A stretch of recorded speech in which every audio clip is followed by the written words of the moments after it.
What up, though? Good evening and welcome to another episode of Notoriously Opinionated. We are uncensored, we are unfiltered, and we live in a whole lot of places. We live on Facebook, we live on Twitch, we live on YouTube, and we live on Instagram. Trying to get back live on TikTok. That might take a minute, but at the same time, I'm not gonna do what I did last week and try to have TikTok over here and go live on all the rest of the platforms somewhere else. Cause that was diabolical what happened last week. Anyway, so tonight we talking Diddy, and if you don't know, or if you've never heard the phrase code switching, you're gonna realize what code switching is. You really kind of know.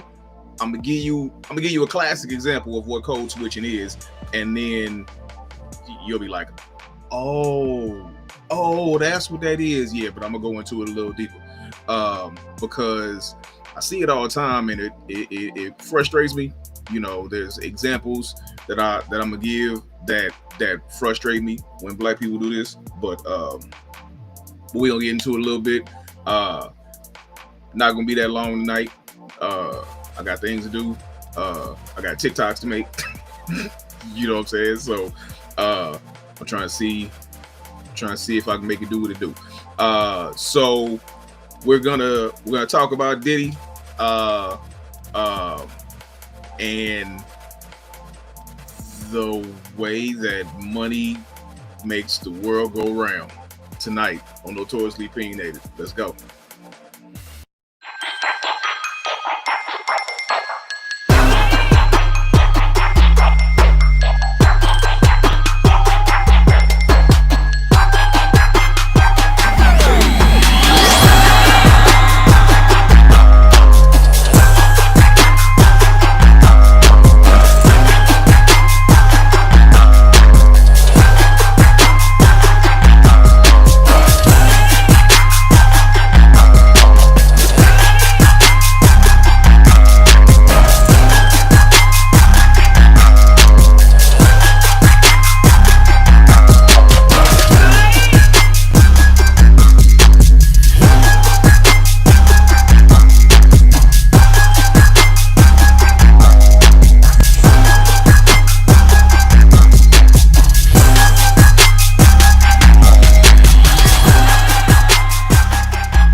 So I went on the record to say that I thought Diddy was going down, but and when I say going down, I don't mean like of just the lesser offenses that was going on with him. Like, I thought he was going down faster than Mary J. Blige. I ain't even gonna hold you, you know, like for real. I thought he was done for.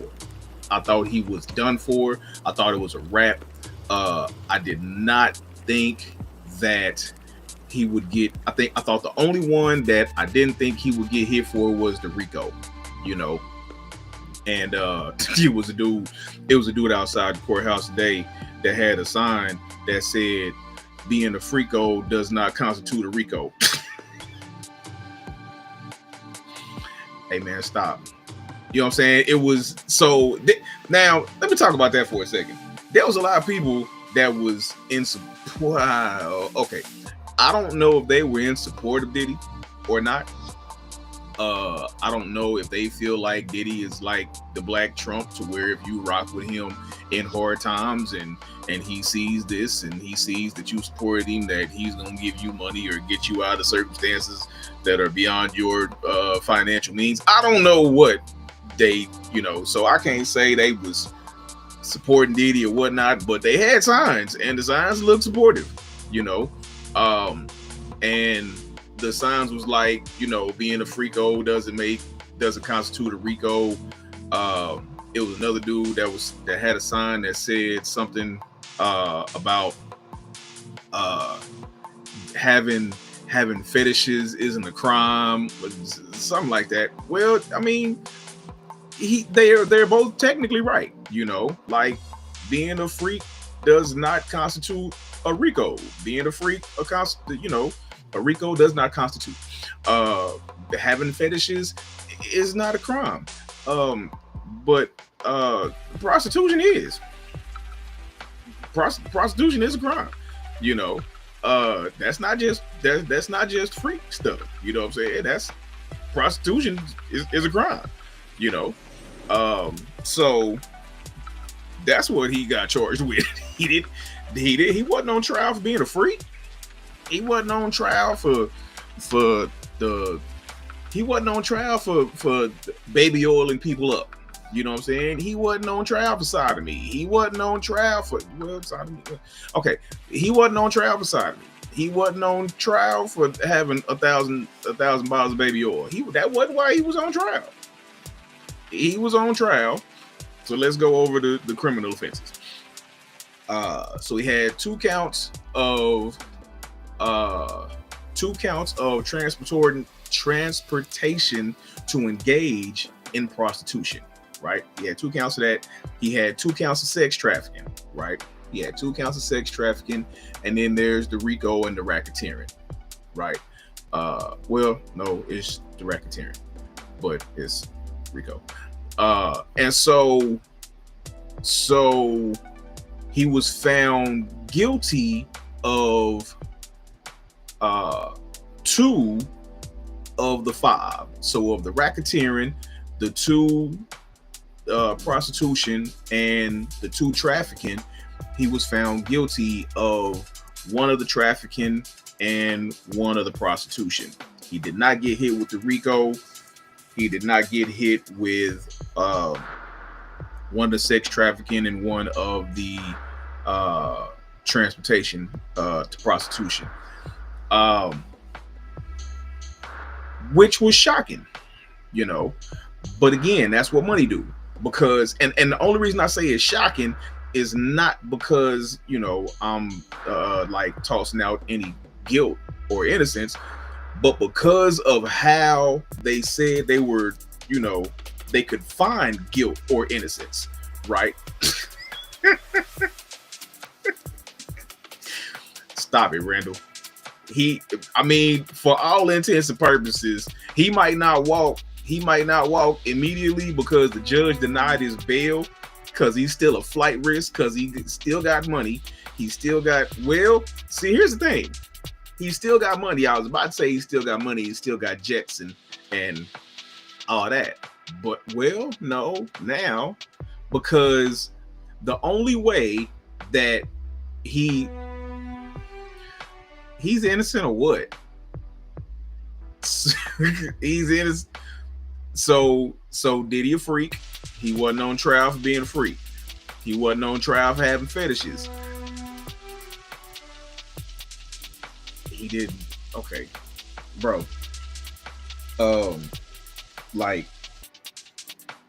We saw the video though, bro.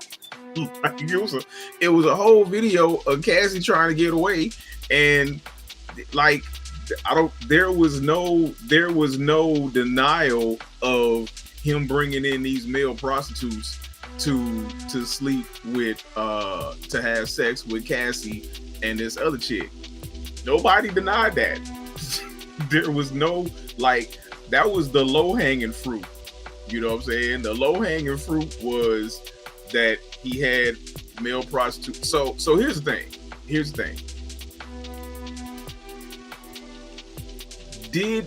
What did he legally do wrong? Here's where they got him. You can't pay somebody to come in to have sex with you and cross state lines. I mean, that's really what the transportation to prostitution things really were. That's all it boiled down to. You know what I'm saying? Like, if you transport someone or have someone transported from one state to another state with the intention of doing something illicit, illegal, and especially sexual and in the form of prostitution, that for all instances is a crime, right? And it wasn't just paying for the trip. You know what I'm saying? If it was like, okay, I'm gonna have these two big buff black dudes, I'm gonna pay for y'all to come in and have fun with me and my girlfriends. If it was just that, you know what I'm saying, then, you know, it is what it is. But yeah, they were paid escorts. Like if they were not like already known paid escorts, then he might have got he could have got off on that. But they was paid escorts. You know what I'm saying? So, but anyway, how are we all guilty? I ain't had I don't need nobody to come in and do my work for me. I'm good. You know, I don't need nobody to come in and do nothing for me.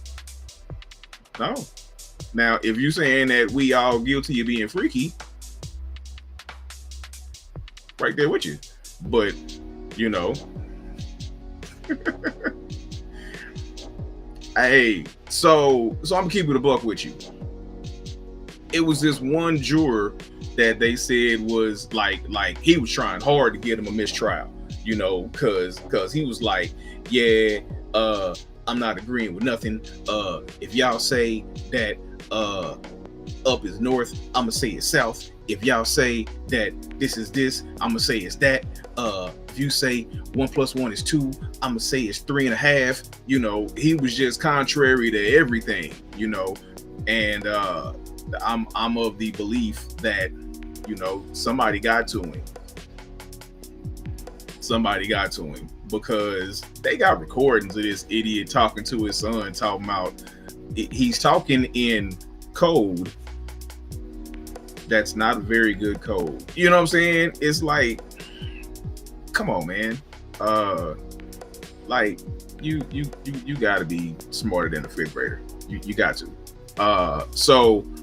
But at the same time, I'm gonna say it like I said it last week. All I'm doing is reporting news. I personally could care less. Like, for real, like, in all seriousness, I've only been paying attention to this for the last 2 weeks. I've only cared about this for the last 2 weeks because it's a hot topic and I know people want to hear about it, you know. And since people want my take on stuff, I figured I'd give them my take on it. Now, I've seen it, but I haven't paid attention to this Diddy stuff since the video of him running Cassie down in a towel came out. Like, I ain't paid no attention to it since then, you know. And why, you ask? Because I don't care. I honestly don't. What Sean Puff Daddy P Diddy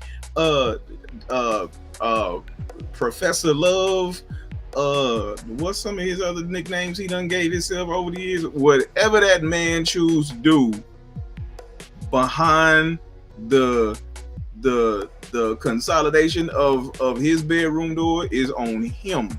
I don't care. I promise I don't. You know what I'm saying?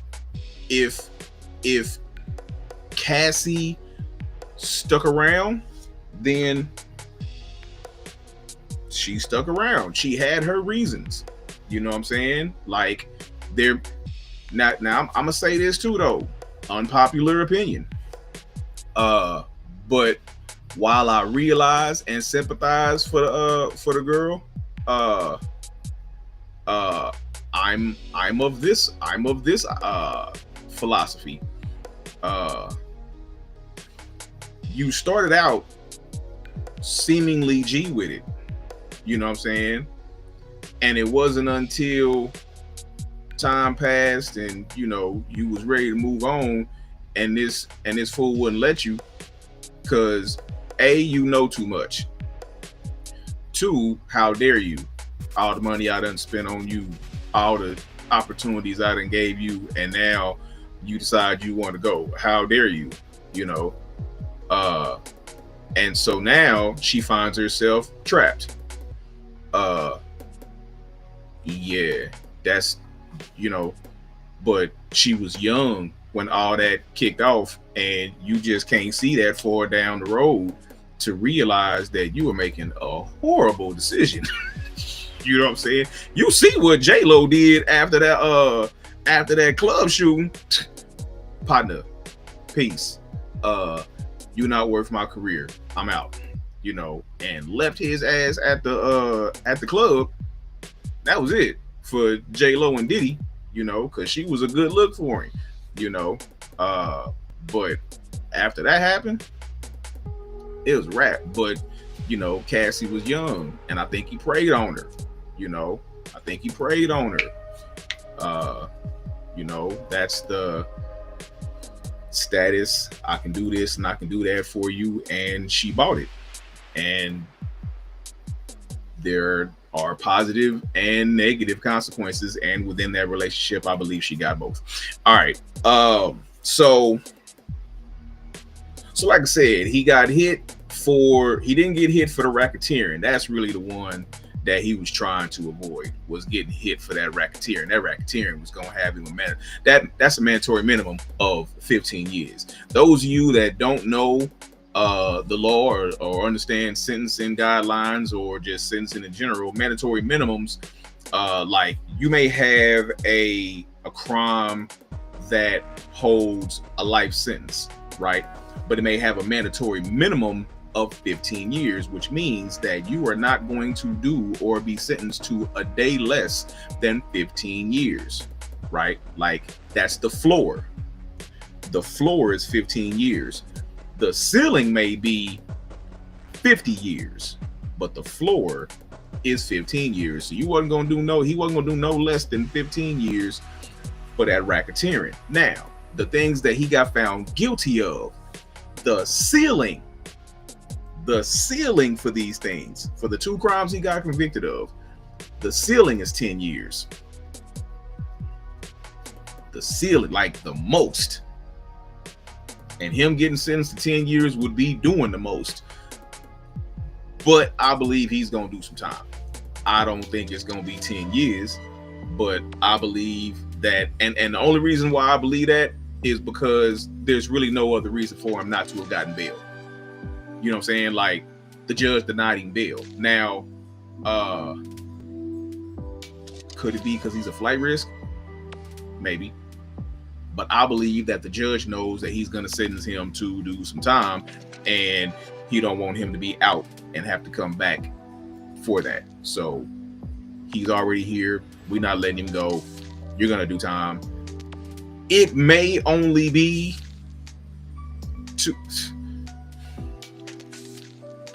I don't know. This has been going on for about a year now, hasn't it? Like, it seemed like it's been going on for forever, you know. So I really don't know how long it's been going on, but he's gonna get time served for the time he's done in the county, and the time, boy, well, he in Rikers right now. So he gonna get time served for however long he's been in there, and they'll probably tack on another year or so, you know. Now they're also probably gonna run his sentences concurrent with each other. They're not gonna run them consecutive. He's not gonna do X amount of time for the sex trafficking and then X amount of time for the transportation and prostitution. They're gonna run his sentences concurrent, you know.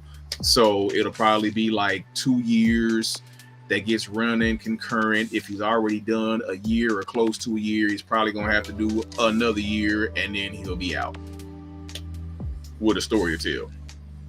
Now, Cassie, on the other hand, was completely against him getting bail, because she was like, well, he gonna try and come and do something to everybody that testified against him.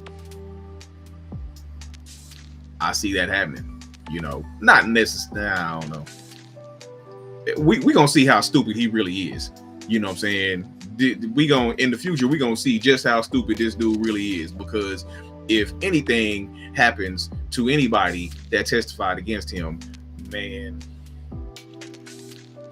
when you talking about an investigatory launch. They gonna launch everything they got at that boy. Anyway, so that's the Diddy thing. He didn't get bail. He got hit for 2 of the 5. He beat the Rico, the racketeering. He beat all that, which is really the ones that he needed to beat. And, you know, for everything that he was facing, for him to only get probably about 2 years, like, and I'm talking about in a crazy world, in a super crazy world, he gonna get like 4 years. In like, this is him not being kind to the judge. This is him not being kind to the jury. This is him being in the courtroom and being a jerk the whole time. And emotions and feelings get involved. He would only get like 4 years. I mean, that's just what it is. All right. So that's enough for Diddy. I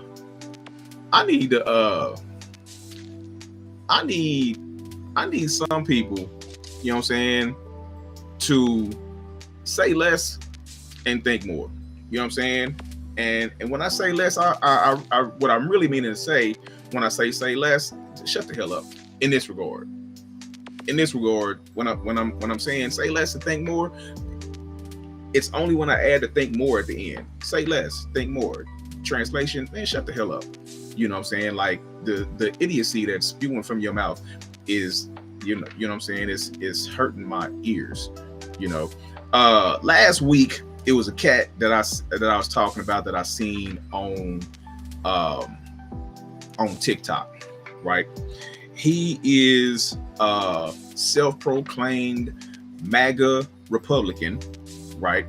Now keep in mind, there's a difference between your MAGA Republicans and just your regular elephants, your regular Republicans, you know, your regular conservative right wingers, right? There's a difference. Your maggots most of the time, right? But just Republicans, you got Republicans right now that voted for Trump that are mad as hell. You know, like, they are mad as hell. You got black Republicans and white Republicans and Latino Republicans, and all of them that are just Republicans are pissed. But MAGA is different, you know. And the one thing about MAGA that has always been said was, number one, make America great again for who? Let's start right there. Make America great again for who? That's what we need to start with. And so last week, I'm doom scrolling through TikTok, and I happen to come across his live, right? And I'm gonna start putting out there when I go live on TikTok too. But I'm doom scrolling and come across his live, and so I'm listening to it, you know, just because even though I am neither a Democrat or a Republican, and yet I have strong political views, I like hearing both sides. You know what I'm saying? I'm a Libra. I like hearing both sides. You know, I like hearing the idiocy that comes from the left. I like hearing the idiocy that comes from the right, and I like listening to the idiots that say it, you know, just to a point. And it's this point that the idiocy, you know, my prescription for idiocy gets filled real quick. And so, you know, you might have your views. You might think, you know, America is great, and, you know, there shouldn't be any more black people or white people or anything like that, and everybody should just want to be an American and this and that and so, and that's your opinion. Those are your views, and you are entitled to them, right? You are not entitled to consistently try to bombard me with it. But in this instance, I'm in your live. I can't tell you what to say in your live. This is your live. If in your live you want to talk about how MAGA is great, Trump is great, the What else did he say? The right is great, the left is stupid. If this is what you want to talk about in your live, these are all your opinions and you are entitled to them. When you say that the country was not built on racism from its inception, I take exception to that, because that is not true. That, sir, is not true. So it's a cat name. His name is Deron Slater, right? His name is Deron Slater on TikTok. And the only reason I know his name now is because I came across it again, right? And so he's talking about how the founding fathers, and this is really what pissed me off when I heard him last week. He was talking about the founding fathers and how they were all these great men, and George Washington was this great man, and the signers of the Constitution did us a favor, and they didn't have anything. There's nothing in the Constitution that says anything about doing a disservice to black people or nothing like that. And well, I mean, technically you're right, because they didn't consider us people. We were considered chattel. That's why it's called chattel slavery, because we were considered chattel, property, 3/5, and so yeah. No, the founding fathers weren't racist. They weren't anti-black. 40% of these 40% of the 25 of the 55 founding fathers, owned slaves. Let that sink in. 40% of the signers of the Constitution, these founding fathers that he is so beloved by, that he loves so much, were slave owners. Make it make sense how you're gonna take the rights of, or not, I'm sorry, they didn't take the rights. You're not going to give rights to a whole group of people, but then say that we're for you. Yeah, no. No. It don't generally work like that, but he doubles down on it, says that they didn't have anything against that. The founding fathers didn't have anything to do with slavery or holding black people back, or there's no such thing as white privilege. There's no such thing as systematic anything against black people, that we are just lazy and don't want to work. Yeah, I mean, that's the stereotype that's been given to black people since we stopped working for free. Yeah.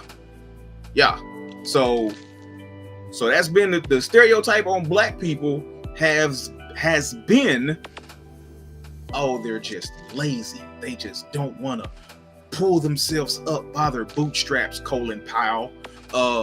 They just don't want to pull themselves up by their bootstraps and just work hard for the American dream. Well, if you ain't got no boots,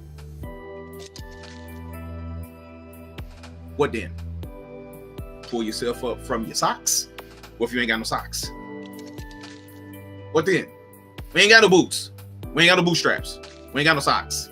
You make sure of that. So now what? But ever since, see, we didn't have that stigma when we was working for free, when we worked all day and all evening. We didn't have that stigma then. It wasn't until black people stopped working for free that we became stereotypically lazy. That's crazy to me. That is in-freaking-sane. Now, the thing about, and this is what I was telling you about earlier, this cat is your prototypical psychological mental code switcher, right? Now, what is a code switcher? I'm gonna give you the perfect example. I ain't gonna say perfect. I'm gonna give you what I believe is a really good example of what a code switcher is. Has anybody, when you were little, when you were young, hell, even now, it still happens. You know what I'm saying? Have you ever heard somebody take like you and another black person is in the midst of a conversation? And it's like, yeah, man, these, man, I can't believe, man, you oughta, man, this, that, and that, so, and yada, yada, yada, and whoop-de-whoop, and and then the phone rings, right? The phone rings, and it's the other person's job calling, and he works with a bunch of white people, right? And he goes from, yeah, man, hello? Yes, this is Brian. How may I help you? And you over there like, Negro, why is you talking like that? What just happened to your voice? Like, your voice went up like 2 whole octaves. What happened to your voice? Why are you talking like that? Like, this dude is using words you were not even aware of that he knew.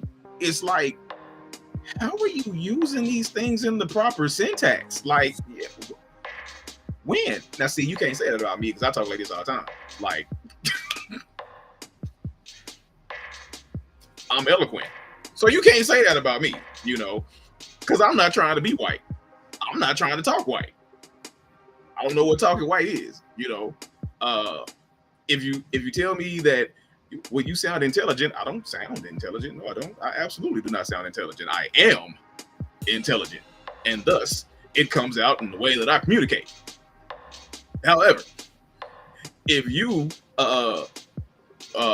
grew up sounding like a rugrat, and then next thing you know, you speaking like Heathcliff Huxtable, hold on, something's not right. When it's just me and you talking, then it's slurring and it's all this, and then when you get to talking to your white boss, it's somehow they're not even around. Fool, they can't even see you. Why is you sitting upright? All of a sudden, you just start sitting upright, your chest out. Come on, man, stop it. You know what I'm saying? So people have seen their parents do this. They'll get on the phone. The mama's job is calling. Next thing you know, they change their voice, and then you did something right after she. As soon as she hangs up the phone, she's cussing you out. Hold on. Whoa. So that is an example of code switching, right? Code switching is when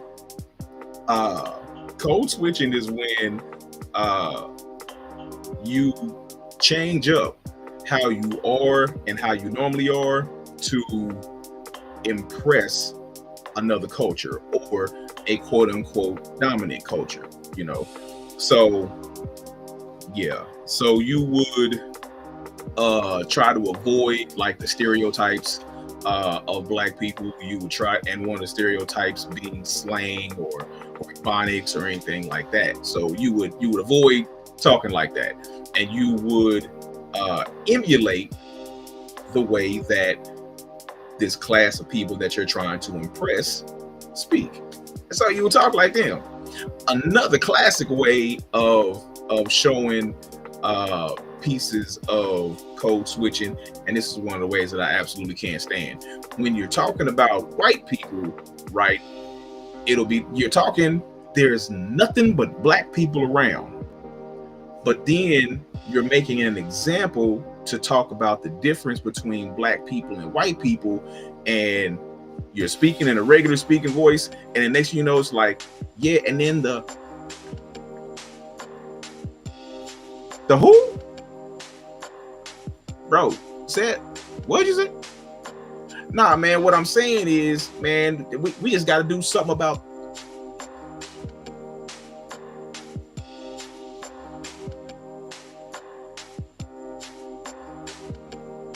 See, because man, if you don't say it out loud, hey, man, number one, it ain't nothing but black people in this room. Let's start right there. Number two, I wouldn't give a damn if it was. So what? if you're talking about how the systemic racism and white privilege, say white privilege. It's these white people that got white privilege. Because that's another form of code switching. You don't want to say anything around this other culture of people that is liable to make them uncomfortable. That's also code switching. So you got code switching on one side, and what I'm probably going to talk about next week is negrescence, right? That's probably going to be one of the topics I talk about next week is negrescence, right? So you got code switching on one side, you're trying to not be you so you can fit in over here with everybody else, and then you got negrescence that's calculating how black you are, right? So that's what I saw with this cat. Hey, excuse me, he's a character, you know. He is trying to be a part of that culture so bad.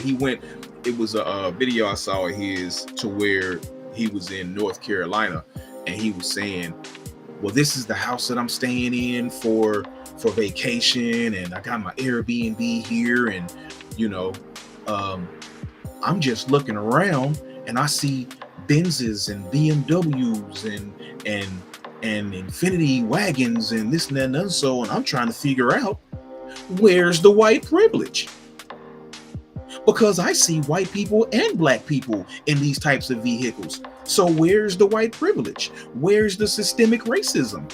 Hey, partner, just because you done came along the block in North Carolina that has some affluent black folk that's done well for themselves living on it does not take away the fact that the majority of the United States, when it comes to people of color, is struggling.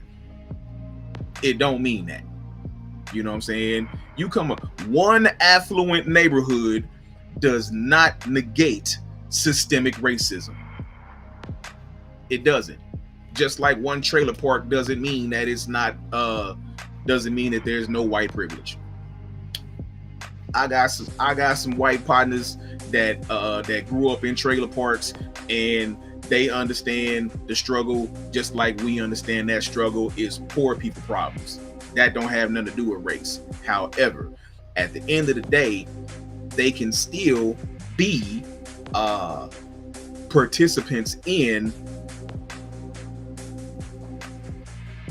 that kind of whiteness. You know what I'm saying? Like, because it's a birthright. It's a birthright for the United States. You know, your white privilege is a privilege. You don't have to use it. You don't have to partake in it, and there's ways that you can negate it, you know. But that is what it is, you know. So yeah, I was watching this cat, and I'm gonna see one of his lives one day, and I'm gonna get on there. I'm gonna see if he pulled me on. I'm gonna see if he just mess up because he don't know me. If he does it, he's only gonna do it once. You know what I'm saying? After the first time that he let me on his live, it'll be the last time. It'll be the first time and the last time. And I'm gonna let y'all know how I go. Honestly, I can let you know right now. He's gonna gaslight. He's going to so it's called what's it called when you can give somebody the truth, right, and they won't accept the truth because they won't accept the truth just because there's no real reason why they won't accept the truth. They just won't accept it. I cannot think of what it's called.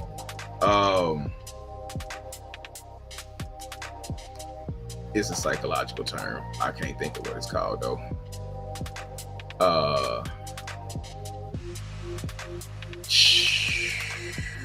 I can't think of what it's called. But as soon as I think of it, I'm liable to put it on Facebook.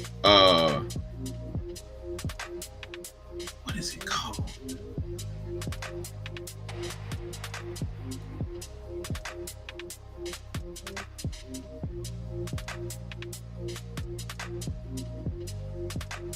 I can't think of it. It's not coming to me. Anyway, but it's basically you can give somebody the truth, right? And they'll negate the truth to continue to function in accordance with their own belief. Not the truth, but with their belief. And that's what he's gonna do. He believes that Trump is right. He believes MAGA is dope. He believes that white privilege is fake news and there was never any such thing as racism, and that everybody needs to dispel with their own particular culture because it's these cultural lines that tear us apart, that everybody is human beings at the end of the day, and we just all need to come together and be Americans.